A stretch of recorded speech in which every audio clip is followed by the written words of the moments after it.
Yeah, good day, viewers. I'd like to talk a little about what we call clash of civilization.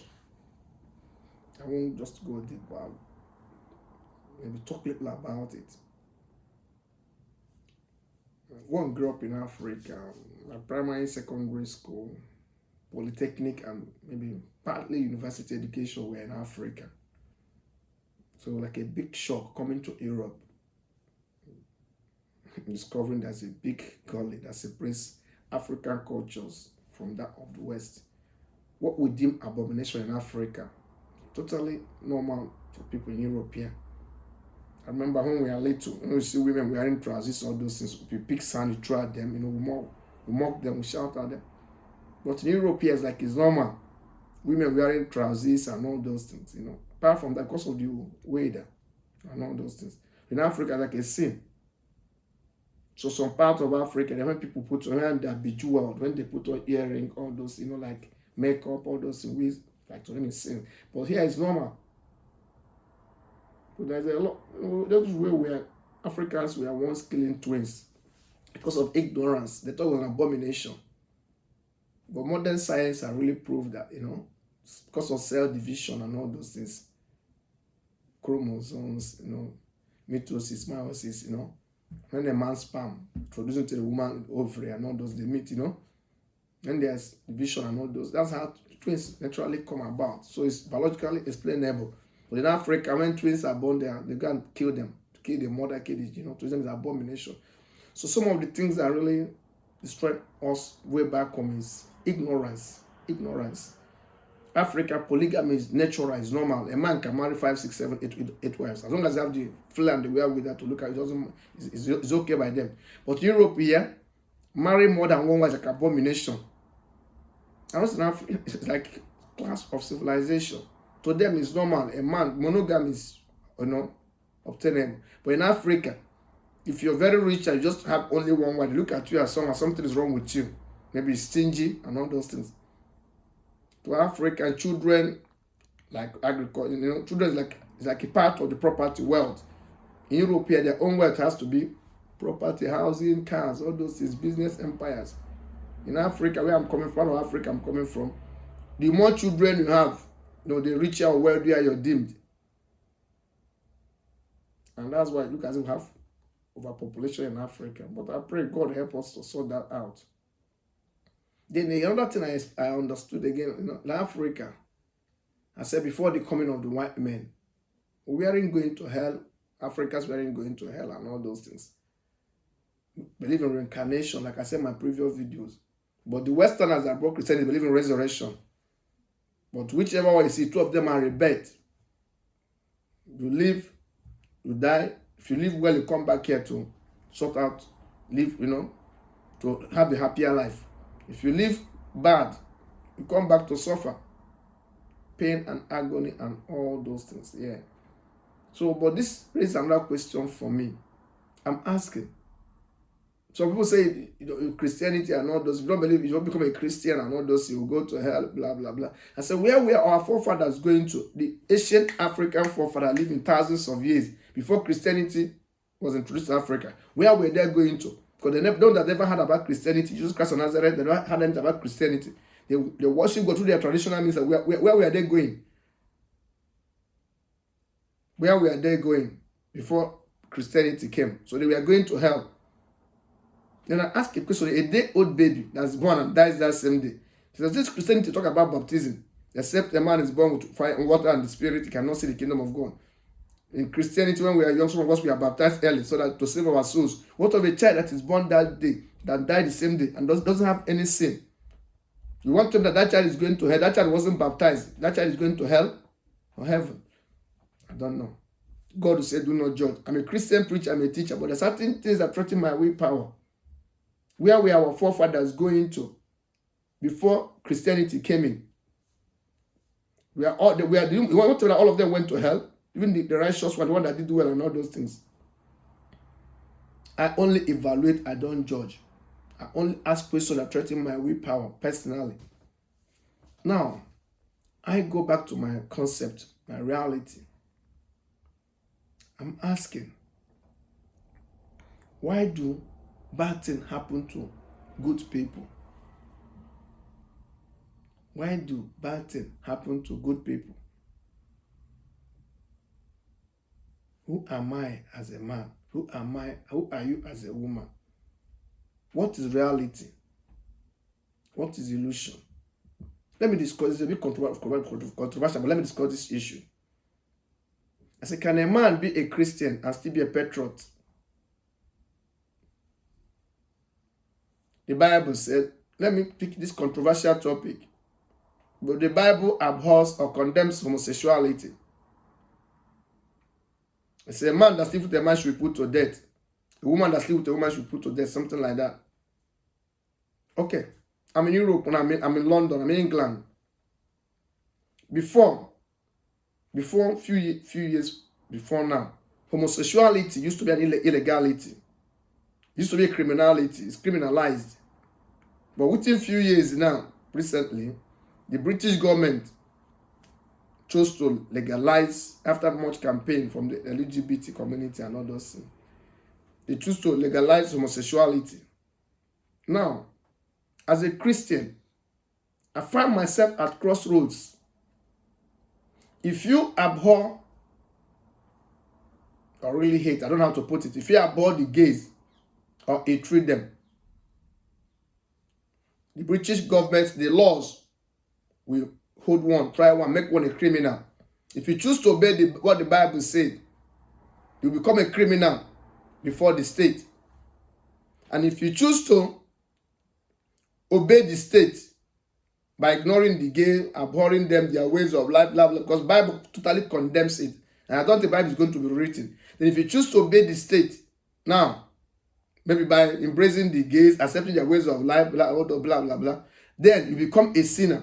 So can a Christian be a patriot? This is my question. Is there like, is a Christian patriot a reality? You can't be patriotic to your constitution, to the constitution of your country. You can't be patriotic and still be a Christian.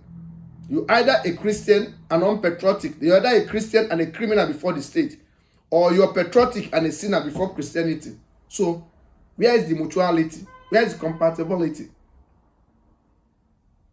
Can we really legitimize illegality by legalizing illegitimacy?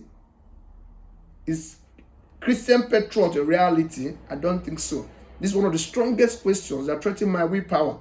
If I choose to hate the gays, abhor their ways and abandon them and treat them or kill them, whatever, as the Bible really addresses us and maybe wants us to, I become a murderer, I become a killer, I become a criminal before the state, God, before the state. Then, if I choose to really obey the state, love the gays, embrace them, blah, blah, blah, then I become a sinner before the Bible and all those things. So, where lies my faith? Where lies my allegiance as a teacher, as a preacher, as a deep thinker? What I'm saying now is threatening millions of willpowers. Can a Christian be a patriot? Can a patriot be a Christian?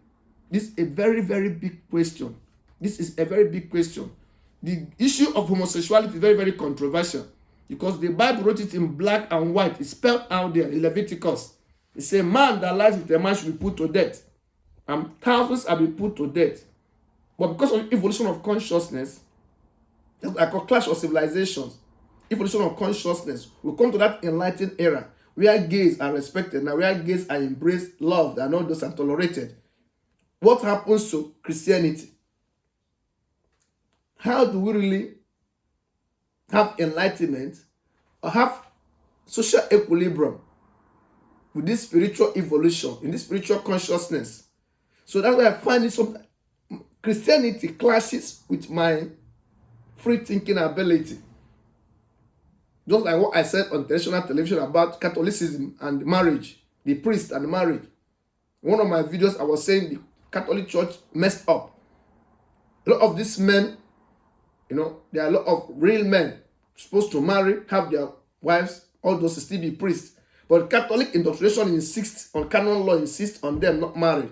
But they go out there, they mess up. They sleep with reverend sisters, they sleep with Christian mothers, they sleep with single mothers, these priests are messing up.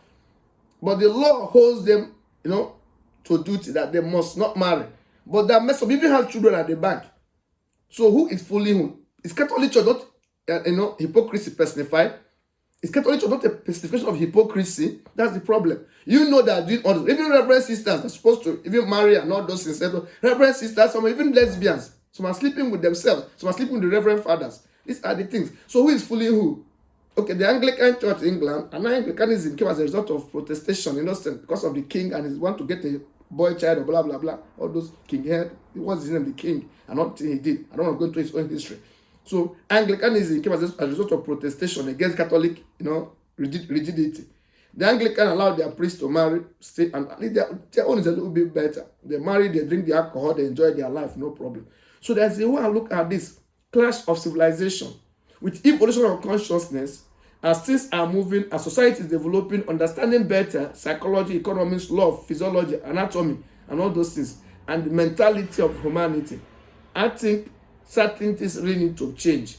But when these things change, that brings a big question. I've read the Quran upside down. I've read the Bible upside down. I've read the Torah upside down. I read the books on Hinduism upside down. I've read so much. There's so much in my head. But the summary of all these things is, most of these books made laws based on their times. But these are actually the biblical injunction and Quranic injunction and Torah injunction and Mosaic injunction that's supposed to be eternally guiding us, eternally binding. So I'm asking, are we going to have revised standard version or new revised version for this, for us to inculcate the developments in this evolution of consciousness, modern scientific developments, modern knowledge, modern understanding, modern assimilation? That's what I'm asking. I find it a little bit archaic. I find it a little bit, that should presumptuous. I find it a little bit hypocritical that the word of God is kind of static and stagnant and out there. But society has moved a lot. So how do we align the word of God, so-called, in the Quran, in the Bible, and all those things, in the Torah, in the Hindu books, and all those things? How do we align them with social evolution of consciousness? For me, I feel religion is kind of static for me. But the society is evolving. Sociology is evolving. Societal laws are evolving. What was deemed illegality before is now illegality. What was previously deemed illegitimacy is now the legitimacy. There's acceptance now. There's legitimacy, there's legalization. So can we legalize illegitimacy by legalizing, can we legitimize illegality by legitimizing illegitimacy? How do we do that? Is that a reality? If you accept what the current societal laws are now, that means you're violating the rules of the Bible. Then if you stick to the biblical laws, there's no way you go without being a criminal before the state.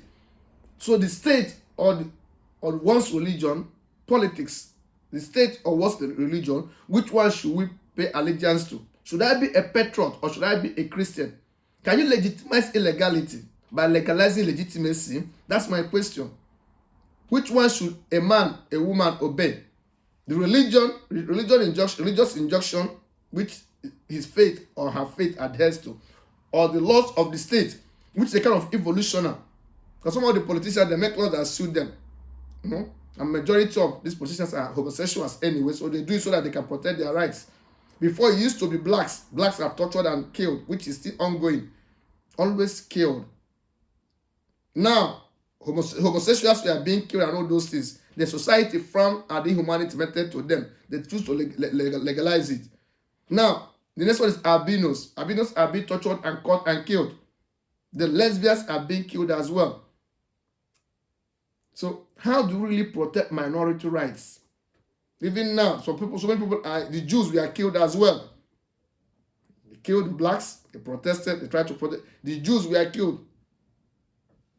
We all know the story of the Holocaust and what was done to the Jews, the gypsies, the gays and all those things. So how do we protect these rights and still follow what the Bible said? So I see it as a clash of civilization, coming from the kind of wonderful African background I had, then coming to Europe here, interacting, giving lectures.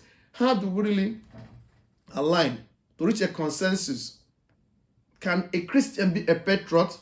Can a patriot be a Christian? That's what I'm asking. Or can a Muslim be a patriot? Can a patriot be a Muslim, given the injunctions? I think war will come if you say let us write the Quran to meet up, because there's a lot of things about the Quran which I don't personally like as a humanist. There's a lot of things about the Bible which I don't personally like as a humanist. Yet, we are asked to believe. We are born sick and asked to be well. There are a lot of things threatening my willpower. In Africa, when girls are giving birth to, their clitoris is cut off because they don't want them to be flirtatious. But you're cutting off her pleasure point. The sweetest thing God gave to her as a woman to enjoy in maturity. He cut it off. Okay, that of man circumcision, no problem. Cut off this foreskin for the man, no problem, so that to avoid this. And circumcision has an advantage. But how do we do this one? They are cutting off female genital mutilation, where they cut off the clitoris and all those things. So it's a lot. It's a lot. How do we really? How do religion come to align with social evolution, with conscious evolution? So these are the things that threaten my willpower. But you can't speak out. One can't speak out because of one's position in life. Yeah, millions of people follow me. Millions of people listen to my teachings. Yeah, my books have caused a lot of controversies. But still, this questions still threaten my willpower. They are not answered. Can a Christian be a patriot? Can a patriot be a Christian? Because most of the modern laws today are anti-Christian. And most of the Christian laws today, wars with modern legal developments. How do we align this? Should we drop the Bible and follow the laws? Or should we drop the human laws or state laws and follow the Bible? These are the things. These are the things. These are, most of the things. I find a lot of things, threatening my willpower. I call them clash of civilization. You're born an albino in Africa or some parts of the world. They use them for rituals. They cut some native doctor. They say if you bring albino, they prepare some, juju. But this is somebody's body you're cutting, somebody's kidney, somebody's liver. I equate those ritualists in India and Africa and Asia that use albinos for their native medicine. I equate them to those people in China, those people in this Western world that tell people to come over to Europe, come over to Asia, Arab, Saudi Arabia, Dubai, all those areas. They tell you there's a job for you to do. You go over there hoping that you're going to maybe house-help job, domestic help or whatever. Only for them to seize your passport. They will cut the person. They will take your kidney. They will take your liver. They will take your heart. And most of these organs, and they sell them, most of these organs are harvested when the victim is alive. The person will see they're yanking up the kidney, the liver, and all those. It's terrible. It's torture. There are certain things that have happened. I'm asking, are we really evolving into greatness? Are we retrogressing? Are we going back to the archaic age? Where is the sense of our social development? Where is the sense of our mental development? I thought it was supposed to be in the 21st century. Yeah, if I'm not mistaken, this is the second decade, of the 21st century. Why are we doing this? Why are we doing this? Who are we as a people? Why this sale of organs? A little baby, they kill, they kidnap, they kill, they just take the organ to go and give to an old man that needs maybe kidney, liver, heart, or whatever. God will help us. God will help us. God help us. So that's what I call clash of civilization. There's a lot that I call, as sacred or evil in Africa. When I came over here, it's normal. But there's a lot the people call normal here in Africa is abomination. Out here, marrying 2-3 wives is abomination. In Africa, it's normal. If you don't have it, you've not started. But the reality is that there are more women in the world than men. Polygamy, which the West, for me, is like hypocrisy as well. If we have 300 men or 300 million men in the world, we have over maybe 700-800 women, adults, like sexually active women. So how are we going to do it? The Christianity and Westernism talks about monogamy. Who will take care of the other ones? So they will end up prostitution, they will end up being side chicks. So the men now will end up cheating, they will end up as sinners. So how do we balance this equation? The Bible says 1 man, 1 wife. Quran says 1 man, 4 wives. Even the Muslims that marry 4 wives and others.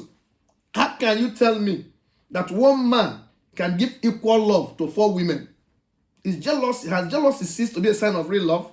There's a lot that threatens my willpower. I wrote a lot in my latest book, Dear Satan is God is Evil. I wrote a lot. I tried to treat a lot. A man cannot actually, fully satisfy one woman. Then you want to, religion or Islam tells to go and bring 4 5 under one roof. You're going to create, you're making the women enemy of themselves, because they'll be fighting for the man's attention. How do you satisfy them? 7 5 4 women you bring into your house. And that's where, you see, men think they're cheating women. Any man that actually bring 4 5 wives, they end up dying before their time. Because what are you giving? You're giving away your sperm, you're giving away your lifeblood, your antibody, you're killing yourself. There's small time, okay, all of them have children for you, but you end up shortening their lifespan. So you cannot really beat nature. I say that a clash of civilization. Religion has its own problem. Socialization has its own problem. Gene has its own problem. But by and by, I say that we are living in a world of conflict. We are evil and good. Nature and nature are fighting. And man is the battlefront. And man is the battleground. I hope we understand our place in the scale of reality. I hope man understands our place in this clash of civilization. Because what was obtainable 200, 300, 400 years ago is no longer obtainable now. The next 300, 400 years to come, the dwellers in that era, in that age, they will be wondering, they will marvel at how we survived. 5G is coming now, taking over from 4G and all those things, Look at what people are doing, incubating virus, bringing things, get virus, put together, they form sickness, inflict upon people. It's afflicting people. Then they still look for the antidote just to make money. A lot is happening. To Westerners, kidnapping, killing, assassination, racism, slavery, to them is normality. And it was very, very shocking for me to understand that even the Church of England, the Anglican Church, the royalty here in UK, they supported slavery for years and were reluctant to abolish it. How could a state organize people? The white man, they say that intelligent. You gather yourself in Berlin, different states. You go to Africa, you enslave them, you divide their land, you give them names. Even the rivers that are there, you say Mungo Park discovered River Niger, you say you discovered this. Those, they've been there before, thousands of years before you people even came in. Then you take it as your bet, like what France is doing in Congo and all these French-speaking country now, part of Cameroon, all those things. So you take Africa that you're the master, they are your slaves. What gave you right? What gave you right to think that a human being should be your slave? Look at what's happened to the Caribbeans now. You came there, you stole the land, you stole the people. Look at you deprived them of their roots, their naturalization, their humanity, their dignity. There's a lot of injustice I see in this world, and it's torturing me. Sometimes I think about all these things. Clash of civilization. Clash of civilization. Yet you tell me that this your God is a God of love, is a God of peace, a God of justice. But you, the Westerners, Europeans, Americans, you're the personification of evil. You're the personification of inhumanity. You're the personification of slavery, barbarism, injustice, evil. Your lives are atrocious. Up to today, even in this UK, racism is still institutionalized. And you talk about white privilege. There are certain things certain positions you can never get in this country as a black man, no matter how strong, how intelligent you are. There are certain positions you can never acquire in America as a black man, as Asian, no matter how intelligent you are. And you tell me there is nothing like white privilege. There's nothing like institutionalized racism. They will give you a level, you'll be rising, but there's a limit to give to you. They'll cut you off. It's in the police, it's in the army, it's in the politics, it's in the navy. So I now look at, but they feel that they can go to any other country and become and get to the zenith or the apex of their career. There's a lot I see in this life. Sometimes I see the white men as a persecution of inhumanism, as evil personified. They come with rhetorics and all those things. But I'm not judging you by your theories. I'm judging you by your practice, by your actions and attitude. Africans are victims of higher victims. Even the so-called white people that are torturing, doing all this, they think the world belongs to them. They are slaves as well. They are slaves to their desires. They are slaves to their orientation. They are slaves. They are victims without even seeing it. They have this thwarted mindset. You that seek another human being because of color, you think that person is your slave. You torture the person, you rape, you deceive. You deceive. You take their natural resources. You feel they should be your perpetual slave. Use IMF to torture them. They take their money. Look at what France is doing to those French-speaking African countries. You feel like it's your divine right to torture and kill them. Your mind is thwarted. You're a slave as well. You're a slave to vanity. You are sick. You need healing. So people see them as torturers. I see them as victims as well. They are victims of inordinate greed. They are victim of their orientation, their thwarted mindset. Nobody is born a racist. It's socialization that makes people racist. So the kind of orientation they have, when I look at certain white people, or the way people, when I look at people, I smile. They don't know what I'm thinking in my head when I look at certain people. You go there, look at what I do. They bomb Iraq, they're killing people. Assassination, because you think you have a stronger nuclear force or nuclear armament. Look at what China is doing now. Look at what Japan did to Chinese people, how many years ago, in the 40s and 30s. Look at what the Germans did to the Jews. Look at what Nigerians did to the Biafrans, supported by Britain because of oil. The biggest hope of the black race, the Biafrans. Look at what they don't want that, the elite and, seriously intellectually gifted, tribe, the Igbos, the Efiks, the Bibios, the Jaws. They don't want them to rise because this is the hope of the black race. And this again goes to the people in America. If you don't want Biafra to come, you don't want the black, powerful, wonderful, a country to rise from Africa. As long as Biafra is down, you are down as well. Over 70% of black Americans are Biafrans and predominantly Igbos. So when they're killing your people in Nigeria, in the Biafra and all those things, they're killing your tribe. Go and check your DNA.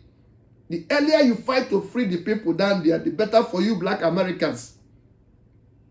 No matter how long you have stayed, you're just in exile. Your real and true home is, Biafra land. I speak it out now. Nigeria is a cause that causes. A place where the same policeman that is, the policeman that's guiding a bank in the day is the kidnapper and the assassin at night, is the robber at night. Where people extort money at gunpoint in under the sun, daylight. Can you ever imagine a British policeman stopping you and using a gun, demanding bribe publicly? It's like the person should go to a psychiatric hospital, but it's not in Africa.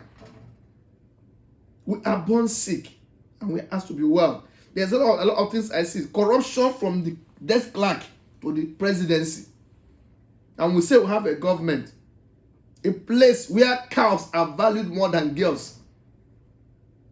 Where they want to start, where they want to stop. A place where life is not valued. A place where money worth more than human life. Doctors won't treat you except to give deposit. They watch somebody die at the doorstep of the hospital. Terrible. A place where politicians prefer to build hotel than to build hospital and equip them. And when they die, when they are sick, they don't go to hotel, they go to hospital. It's madness. A place where people prefer Rolls Royce and limousine and jeep and mansions. They prefer that to a little hospital and clinic that is well equipped. Are we not insane? This takes me back to India again. I say India is the scum of the earth. Look at what they're doing to the Dalits. India has scientifically evolved. Most of the Indians are occupying all these new breed companies, scientific, high-tech companies. But what is happening to the dignity of Indians? Look at what they're doing to the Dalits there. You hate a man, you despise a man, you downgrade a man socially for no other reason than coming from a tribe. India is a vortex of evil.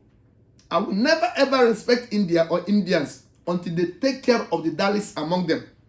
Until they stop their segregative discrimination. India is the vortex of evil, quote me. Even Pakistan is a little bit better than India. At least predominantly Muslims. But Pakistan doesn't insult, we don't insult them. Pakistan respect themselves. But India is a persecution of evil. If you're coming from India, just watch this video. I say you're a scum of the earth. All these highly placed Indians should go back and fight the social injustice there. You destroy people's dignity, people's humanity for just being Dalits, for just coming from a tribe, a sect. All human beings are equal in dignity. The same blood that flows in you flows in them. You die the same death, you seek the same sickness, you eat the same food, you breathe the same air, you defecate, you fart the fat, you dream the dream. Yet you choose to consume yourself into a vortex of endangerment, evil. You're torturing humanity. And you're coming here to blame the British for, for punishing your lives and everything. The British punish Africans, they punish Indians. But today, Indians are punishing Indians. The same people that have the same passports as you. It's terrible. Do I want to talk about Burma? You're killing people for no reason because they are Muslims. It's terrible. Yeah, it is terrible. But what the Fulanis are doing in Nigeria, you grab the whole power, but you know what to do with the power. Yorubas and Igbos should please forget their difference and come together and create the societal wonder or intellectual wonder that will free the black race. And the black Americans, this go to you. Over 70% of you are Igbos. Over 70% of you are Biafrans. You're from Ibibio. You're from Edoma. You're from Urobo. You're from Isoko. You're from Ijo. You're from Igbo land. Come back. You're from Efik. Come back. Come back. Come back. And fight this battle and free your people. And free your people. Because this clash of civilization can stop. Let me stop here because there's a law that threatens my willpower. Clash of civilization. Cultural clashes. Cultural fight. Or they want to talk about what's happening in South Africa, where they burn people alive for coming. Black Africans came there and become successful. Then South Africa that we fought for 1970s and 80s to help. Recent up to 87 to deliver, help Mandela and all those things. That one killing even the Nigerians, like in the Africans, killing the Biafrans. God help us. Let me stop here because I'm getting upset now. Clash of civilization. Let's think about our lives and begin to realize who we are. God bless us. Let me stop here. Here I rest my case for now. Thank you.